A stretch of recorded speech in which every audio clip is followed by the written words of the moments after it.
Êxodo capítulo 17, a partir do verso 8.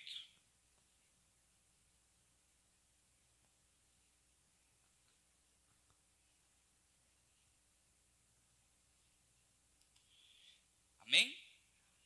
Diz assim: então veio Amaleque,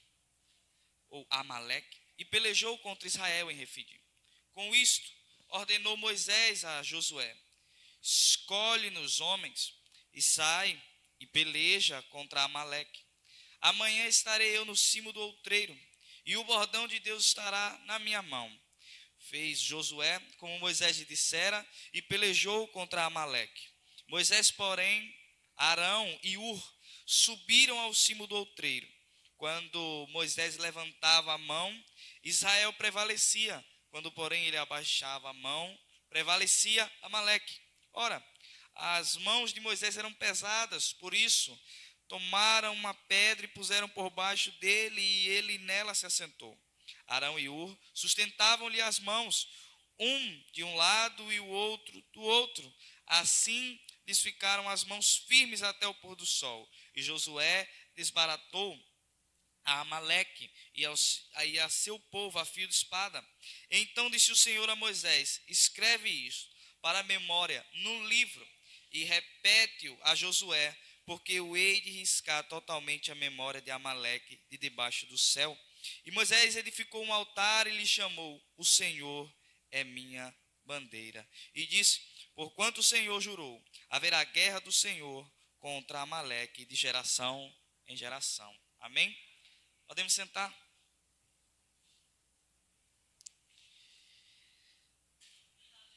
Que bom que Deus é misericordioso e por vezes nos trata pacientemente.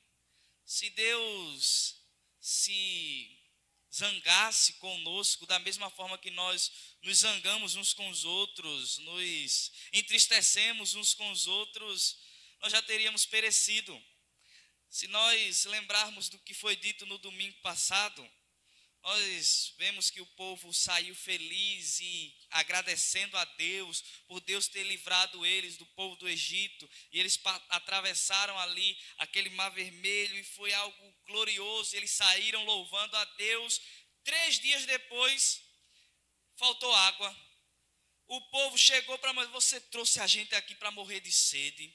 A gente estava melhor no Egito, agora a gente vai morrer de sede porque a água acabou e não temos mais água. Vai morrer a gente, vai morrer os meninos da gente e vai morrer o gado da gente, vai morrer todo mundo, porque você não pensou nisso, Moisés. E agora cadê Deus? Por que você trouxe a gente aqui? Lá no Egito tinha cova demais, dá para enterrar todo mundo. Agora a gente vai ficar aqui, vai morrer de sede e não tem nenhum enterro digno.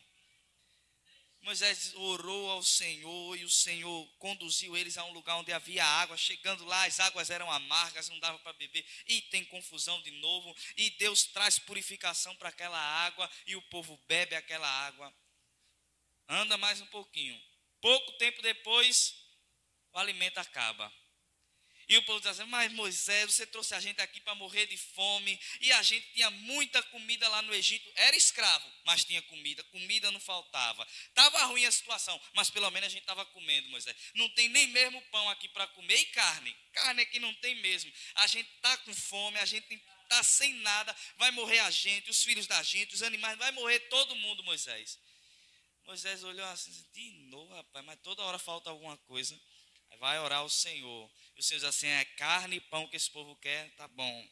Vou mandar carne, vou mandar pão para esse povo. E no outro dia tem lá carne, tem pão para o povo comer e se alimentar. E o povo se farta de pão e se farta de carne. Pouco tempo depois, o povo vai caminhando mais um pouquinho. Chega a um lugar chamado Refidim. E quando eles chegam lá, não tem água de novo. E o povo: mas Moisés, agora a gente vai morrer de sede mesmo. Toda hora o povo reclamava de alguma coisa. Parece a gente, igualzinho. Se está tudo bom, a gente tem do que reclamar, mas também está tudo bom, não tem nenhum probleminha para a gente se aperrear, né? Parece a gente. Bem, aí esse povo chega nessa terra chamada Refidim, pega uma briga com Moisés, pega uma briga com Deus, se entristece com Deus. Moisés vai até Deus, vai orar e vem água.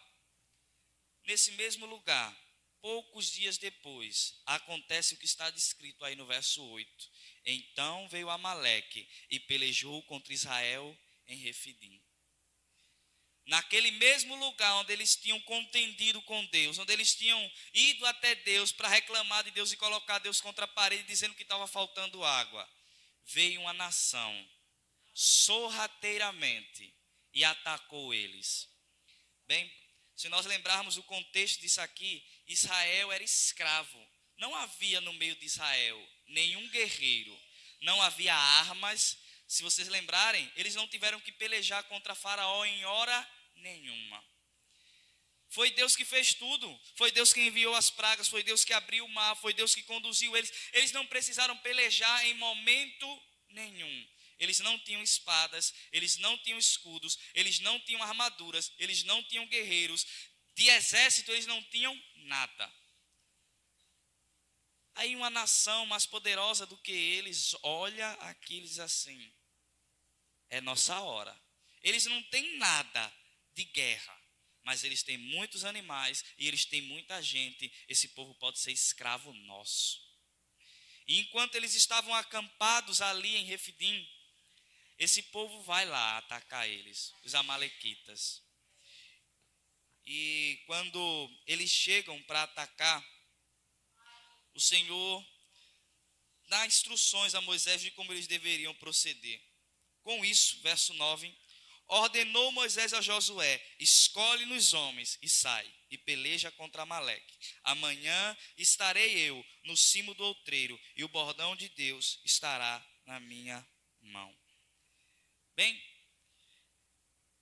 é muito complicado ver um texto como esse, porque parece que Deus se agrada da guerra. É como se Deus quisesse que a guerra acontecesse. Ele não impede que o seu povo guerreie. Ele quer que a guerra aconteça. Bem, mas é esse mesmo texto que mostra a fidelidade de Deus. Se Deus tratasse-nos como nós tratamos uns aos outros, esse momento era o momento que Deus ia dizer assim: olha, o tempo todo eu estou sendo fiel a vocês e vocês toda hora me colocam contra a parede. Quando chegou diante do Mar Vermelho, todo mundo foi lá em Moisés dizendo que ia morrer. Quando acabou a água, todo mundo foram lá em Moisés dizendo que ia morrer. Toda hora vocês pensam que vão morrer. Tudo parece que a vida acabou. Qualquer situação, por menor que seja, o povo já se desespera e fica totalmente perdido. Era o momento de Deus dizer assim: agora vocês vão resolver por suas próprias contas. Agora está com vocês. Mas Deus mostra a sua fidelidade. Era o povo dele. Ele tinha escolhido aquele povo. Ele amava aquele povo. E ele não deixou que aquele povo perecesse. É onde nós entendemos o amor de Deus e a nossa falta de fé. A nossa falta de comprometimento com Deus. Que por vezes nós confiamos muito e por hora nós não temos confiança nenhuma. Por hora nós estamos muito bem na fé e por hora nós desconfiamos de tudo. É exatamente esse o cenário que se apresenta aqui. Deus poderia soltar a mão deles e dizer para eles irem sozinhos agora. Mas Deus vai com eles. E pede para que Moisés leve o bordão. O bordão aqui, nesse momento, era muito importante para aquele povo. O povo viu quando Moisés chegou lá no Egito. E Moisés chegou com um bordão na mão. E aquele bordão se transformou em serpente. E a serpente que aquele bordão transformou se engoliu a serpente que os outros encantadores fizeram lá no Egito. Mas também esse bordão foi o bordão que fez com que todas as pragas acontecessem lá no Egito. E esse bordão foi o bordão que por meio dele o mar se abriu. E Deus disse assim: sobe com esse bordão no monte, que eu vou mostrar a esse povo que eu continuo com eles.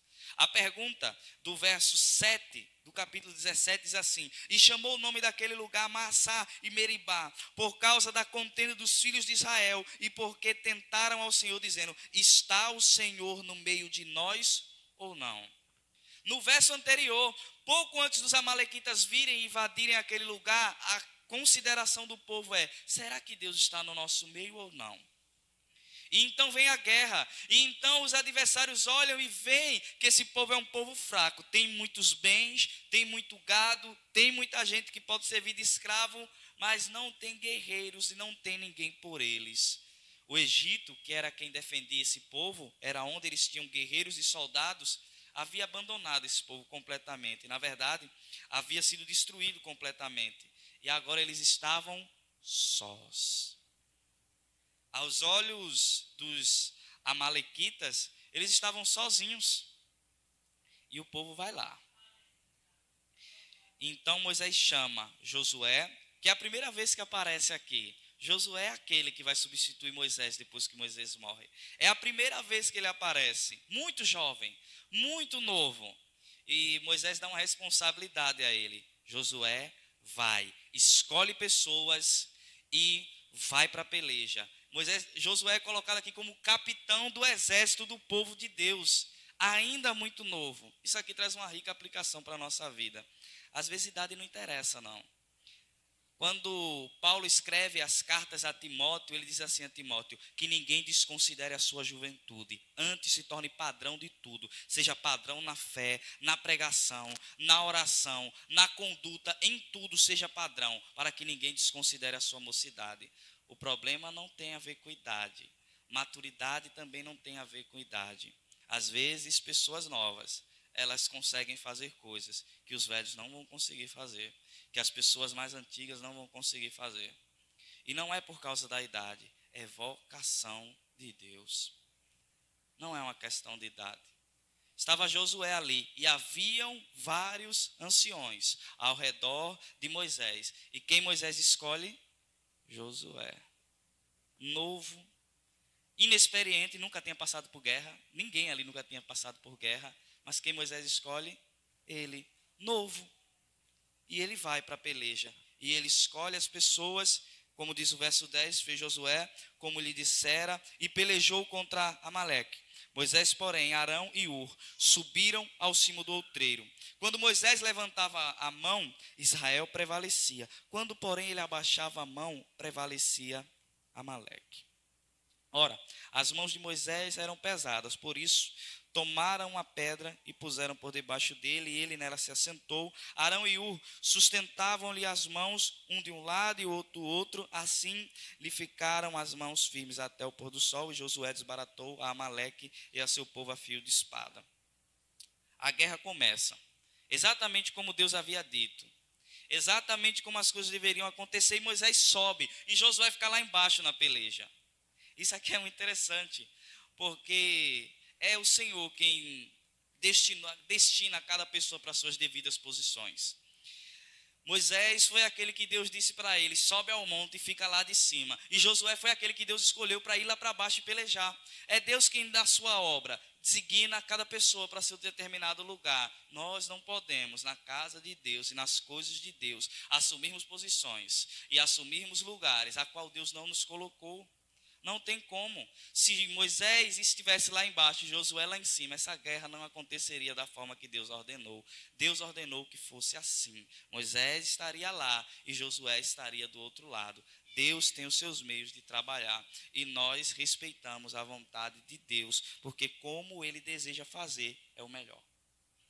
Estava a situação toda montada, mas acontece uma coisa interessante nesse meio. Quando as mãos de Moisés, que estavam segurando o bordão, abaixavam porque eram pesadas, sabe? Já tentou ficar com a mão erguida há muito tempo? Pesa. E começou a pesar. E as mãos de Moisés abaixavam e o povo começava a perder a guerra. O que é que Deus estava querendo mostrar com aquele episódio? O que é que Deus estava querendo fazer com aquele episódio? Era direcionar o olhar do povo para o lugar certo. O povo tinha de saber que quem estava pelejando era Deus. O bordão estava apontando aos céus. E todas as horas que o povo olhava acima do monte, via o bordão e olhava para os céus e sabia que a guerra estava sendo ganha porque o Senhor estava lá com eles. Porque Deus estava com eles. Porque o Deus que abriu o mar estava com eles. Porque o Deus que fez as pragas virem ao Egito estava com eles. Porque o Deus que fez maravilhas no passado estava com eles. Porque o Deus que trouxe água onde não tinha água estava com eles. Porque o Deus que trouxe pão e carne, onde não tinha pão e carne, estava com eles, era Deus quem estava na peleja. E todas as vezes que a mão de Moisés não conseguia mais estar de pé, e o povo não conseguia mais ver o bordão, o que é que acontecia? A guerra começava a ser perdida, e era para que o povo entendesse que tudo estava sendo ganho, as vitórias dele, a bênção deles vinha de Deus. O povo tinha que ter essa noção, eles ainda não tinham essa noção, eles ainda não tinham esse entendimento, porque todas as horas eles questionavam Deus, todas as horas eles colocavam Deus contra a parede, todas as horas esse povo murmurava de Deus. E Deus disse assim: Moisés, sobe lá, que eu quero mostrar uma coisa para esse povo. Mostra a ele que é por minhas mãos que as vitórias são alcançadas, pelo meu poder que as coisas acontecem, é pelo que eu faço que as vitórias são ganhas. Olhando humanamente, Israel já era para ter sido derrotado aqui no primeiro encontro. No primeiro momento que os amalequitas chegaram lá, destruição total. Não era para eles ganharem. Não era. Esse povo não tinha nada, ele não era um exército. Como é que esse povo começa a ganhar? De soldados preparados, de gente que treinou para a guerra, de gente com espada e com escudo. Como é que esse povo estava ganhando? A resposta era: olhem lá para cima do monte, para onde aquele bordão está apontando. Ele está apontando para os céus. Certa feita, Davi, o salmista, ele escreveu um salmo que parece referir-se a esse momento. Elevo os meus olhos para o monte. De onde me virá o socorro? O meu socorro vem do Senhor, que fez o céu e a terra. Parece uma referência a esse momento. Está lá Moisés em cima do monte e com o bordão hasteado, erguendo aos céus. E as vitórias estão acontecendo lá embaixo. A resposta de Deus para a incredulidade desse povo foi mostrar o seu poder, foi mostrar a sua graça, foi mostrar que ele é um Deus fiel. Apesar de nós sermos tão fracos e tão duvidosos, nós podemos dizer, como diz o hino, com convicção: o meu Deus é fiel, eu posso falar sem medo de errar. O meu Deus é fiel, ele por mim peleja, porque Deus é fiel. Está aí o acontecimento que mostra a fidelidade de Deus diante do seu povo.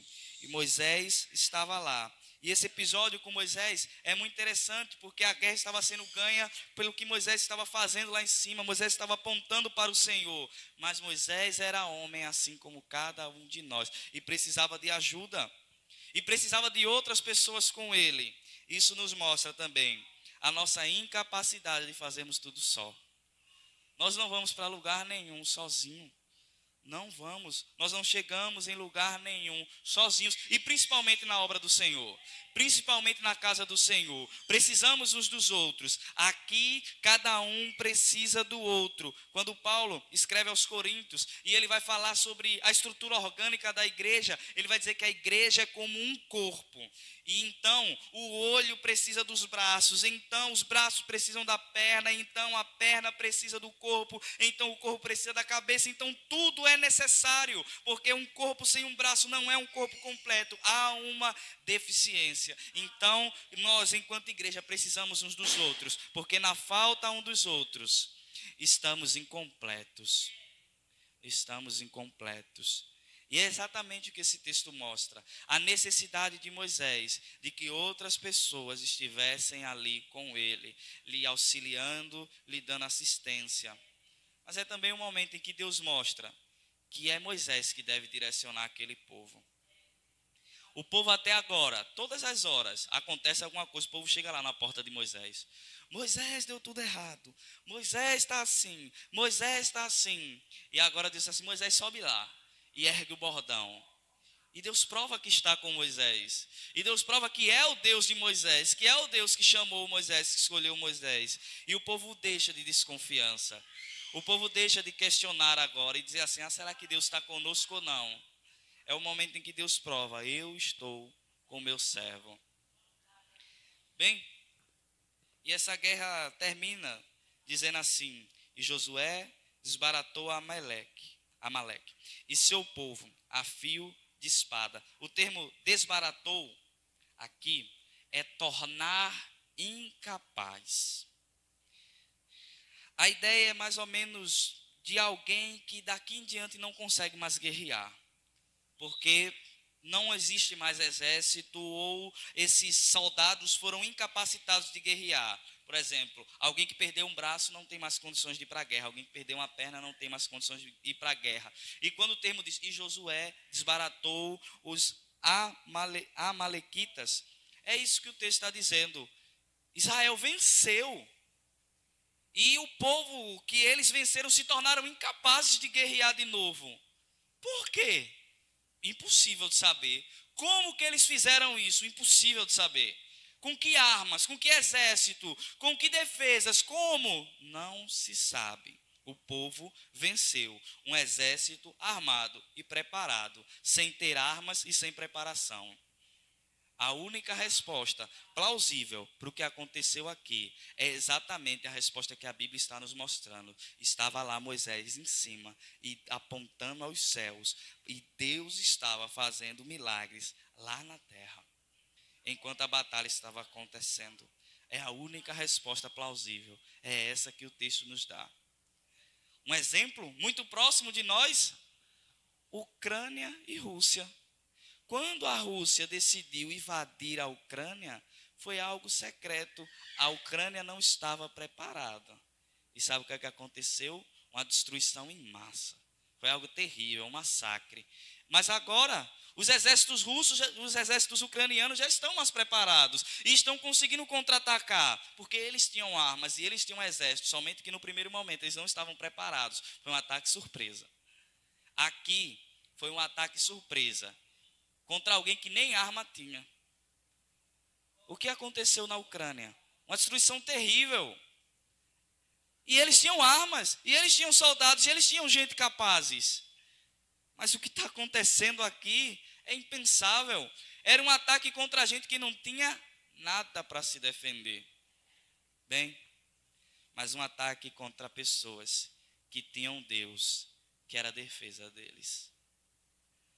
Não era a capacidade do povo, não era os escudos e as espadas, era Deus, era Deus. E a guerra foi vencida. E o fim da guerra foi aquele povo vencer miraculosamente, de uma forma que aos nossos olhos é impossível.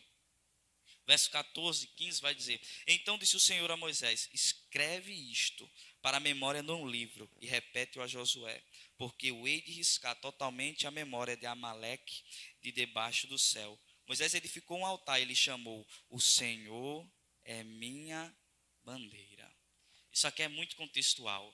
Todo exército, ele tem uma bandeira, a bandeira de seu país, a bandeira que lhe representa, a bandeira pela qual eles guerreiam, aquela bandeira que é a nação deles. E Moisés diz assim, depois que vence aquela guerra: o Senhor é a minha bandeira. É pelo Senhor que nós guerreamos. É a bandeira do Senhor que nós hasteamos quando vamos à guerra. É a bandeira do Senhor que nos traz a vitória. É pelo Senhor que batalhamos. Ele é a nossa bandeira. Ele é aquele que nos faz guerrear e nos traz a vitória. O Senhor é a minha bandeira. Moisés deixa claro o que aconteceu ali para aquele povo. E o fim é dizer assim, diz: porquanto o Senhor jurou, haverá guerra do Senhor contra Amaleque, de geração em geração. Isso aqui é o que deixa esse texto complicado. Porque é o momento em que Deus se propõe a amar a um povo infiel, a tal ponto de tomar vingança contra esse povo. Israel não era um povo fiel a Deus, era um povo que o tempo todo murmurava contra Deus. E Deus, quando vê esse acontecimento, Amaleque traiçoeiramente vindo contra eles, sabe o que é que Deus faz? Se posiciona, guerreia, vence a guerra e diz assim: eu sempre guerrearei contra esse povo, porque esse povo fez uma armadilha contra vocês. Em outro texto, não precisa abrir, eu lerei para vocês. Vai ser dito assim: lembra-te do que fez Amaleque no caminho, quando saías do Egito, como te veio ao encontro no caminho e te atacou na retaguarda todos os desfalecidos que iam após ti, quando estavas abatido e afadigado, e não temeu a Deus. Esse texto está lá em Deuteronômio, Moisés repetindo para o povo o que aconteceu lá em Êxodo. Aqui o texto se torna ainda mais claro. O povo estava totalmente separado, estava disperso. E o que é que aconteceu? Havia alguns que eram ainda mais fracos. Eles estavam, como diz o texto aqui, afadigados, abatidos, eles estavam desfalecidos e na retaguarda era aquele povo mais fraco que vinha lá atrás do povo, que estava cansado de andar, que estava totalmente desfalecido. O que é que os amalequitas fizeram? Olha, perfeito momento, vamos atacar agora. Mas esse povo fraco, esse povo abatido, afadigado, desfalecido e que vinha lá atrás porque já estava cansado, foi o povo que ganhou. Como pode a nossa compreensão entender algo desse tipo? E a resposta que Deus dá é que eles não temeram a Deus. Eles nem mesmo respeitaram a situação que aquele povo se encontrava. Mas no Salmo de número 84, na verdade 83, diz assim: tramam astutamente contra o teu povo e conspiram contra os teus protegidos. Dizem: vinde, risquemo-los de entre as nações, e não haja mais memória do nome de Israel, pois tramam concordantemente e firmam aliança contra ti, as tendas de Edom, os ismaelitas, Moabe, os agarenos, Gebal, Amon e Amaleque, a Filístia com seus habitantes de Tiro. Também a Síria se alia com eles e se constitui em braço forte aos filhos de Ló. Fazem-lhe como fizeste a Midian, como a Cícera, como a Jabim na ribeira de Quizon, os quais pereceram em Endor, tornaram-se adubo para a terra. O salmista estava relembrando o que aconteceu lá atrás, e ele diz assim: esse povo fizeram conosco uma armadilha, fizeram para nós astuciosamente um parecer e disseram no seu conselho: vamos fazer com que o nome desse povo desapareça da terra. A ideia desse povo que veio atacar Israel pela retaguarda era matá-los, era destruí-los e não deixar nada. Então disse o Senhor a Moisés: escreve isto para a memória no livro e repete a Josué, porque eu hei de riscar totalmente a memória de Amaleque debaixo do céu. Era exatamente o plano deles. E Deus disse assim: eu que vou fazer isso, mas com vocês. Esse povo veio astuciosamente querendo fazer o mal a Israel, e Deus foi fiel para com o seu povo e livrou o seu povo, apesar de todo aquele cenário que havia acontecido antes. Mesmo depois do povo reclamar de Deus, mesmo depois do povo ser infiel a Deus, mesmo depois do povo reclamar o tempo todo de Deus e de tudo que Deus fazia, Deus mandou ir pelo deserto, o povo reclamar porque o deserto era quente. Aí Deus mandava uma coluna e de uma nuvem e o sol não batia naquele povo, e de noite era muito frio, mas Deus mandava uma coluna de fogo e aquele povo não sofria do frio. O povo reclamava porque estava diante do mar vermelho e lá vinha Faraó. O povo reclamava de absolutamente tudo. E sabe o que acontecia? Ainda assim, Deus foi fiel com esse povo. Sabe qual é a lição que esse texto traz evidente para nós? A fidelidade de Deus, apesar da nossa fraqueza, apesar da nossa fragilidade, apesar muitas vezes da nossa infidelidade para com Deus, Deus não nega a si mesmo, Ele permanece fiel. Que bom que Deus é assim. Imagine se Deus nos tratasse como nós merecemos ser tratados. Isso se chama misericórdia. Misericórdia é o ato de não retribuir a pessoa da forma que ela merece. Mas isso também se chama graça. É dar à pessoa aquilo que ela não merece receber. Misericórdia é não proceder como a pessoa merece. E graça é dar o que ela não merece receber. Esse povo não merecia que Deus tratasse ele assim. E esse povo não merecia nada do que Deus fez por ele. Assim somos nós. Não merecemos nada do que Deus faz por nós. E não temos direito de reclamar nada com Deus. Mas nós somos o povo que reclama.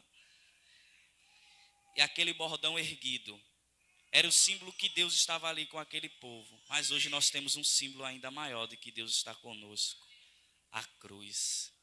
Lá na cruz, Deus pregou o seu Filho para dizer que estava em nosso meio, para dizer que nós somos povo dele, para nos atrair para si. Hoje não é mais o bordão erguido de Moisés, que prova que Deus é fiel, está conosco, nos ama e nos quer para si. Hoje é a cruz de Cristo. Na cruz nós temos o símbolo máximo do amor, da misericórdia, da graça e da fidelidade de Deus.